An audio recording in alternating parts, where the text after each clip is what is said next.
పరం శాంతి. ఈరోజు పురుషార్థమునకు ధారణ పాయింట్స్. బేహద్ పిల్లలు, స్వయంగా భగవంతుడే ఈ భూమిపైకి వచ్చి చదువు చెప్తూ ఉన్నారు. ఆయన చదివించే చదువు కూడా పూర్తయింది. స్వయం మిమ్మల్ని మీరు ఆత్మగా భావించి పరమాత్మ బాపుని స్మృతి చేయండి.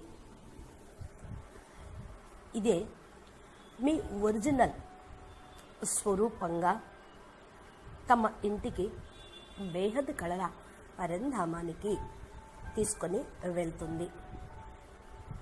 చదువు యొక్క సారము ఇదే కదా. దీనికోసం రకరకాల ధారణా పాయింట్స్ బాపు చెప్తూనే ఉన్నారు. ఈ విద్యను మన్ బుద్ధి ద్వారా అనుభవం చేసుకునేది, అనగా ప్రాక్టికల్ జ్ఞానం. నేనెవరు, నేను ఏ కేటగిరీ ఆత్మను అని తెలుసుకోవటం.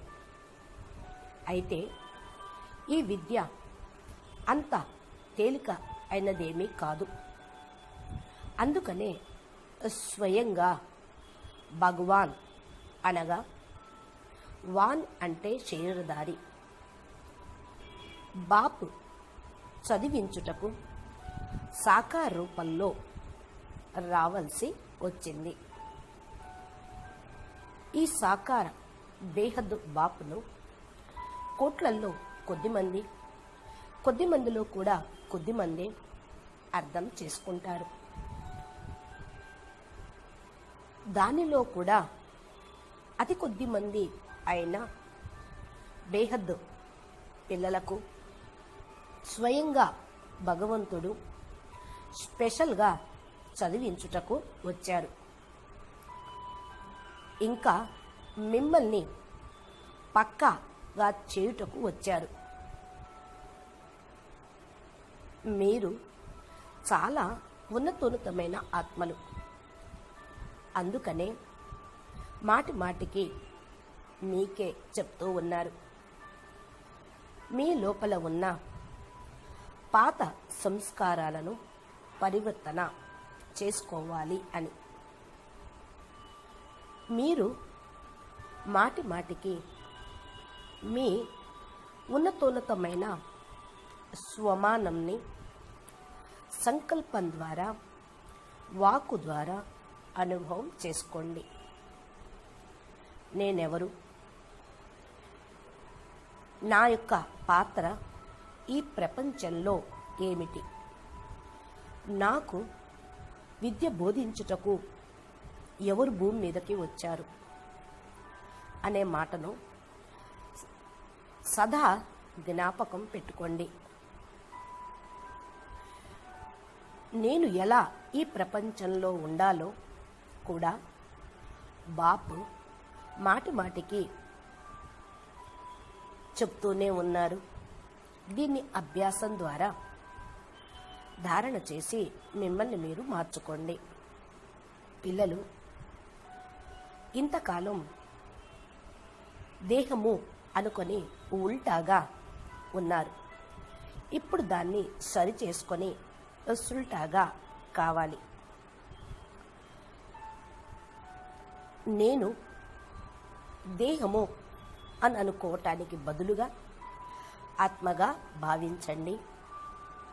ఇంకా బేహద్ పరం పరం పరం పరమాత్మను అనే సంకల్పం చేయటమే సరైన విధానం. నడుస్తూ, తిరుగుతూ, లేస్తూ మీ లోపల ఈ అభ్యాసం ఒక జపంలాగా ఉండాలి.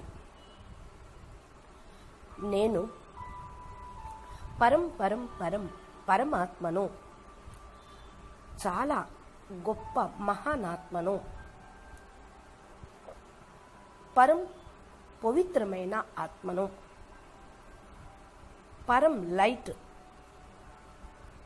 కలిగిన ఆత్మను, బేహద్ పరం ప్రకాశం తోటి రచించబడిన ఆత్మను.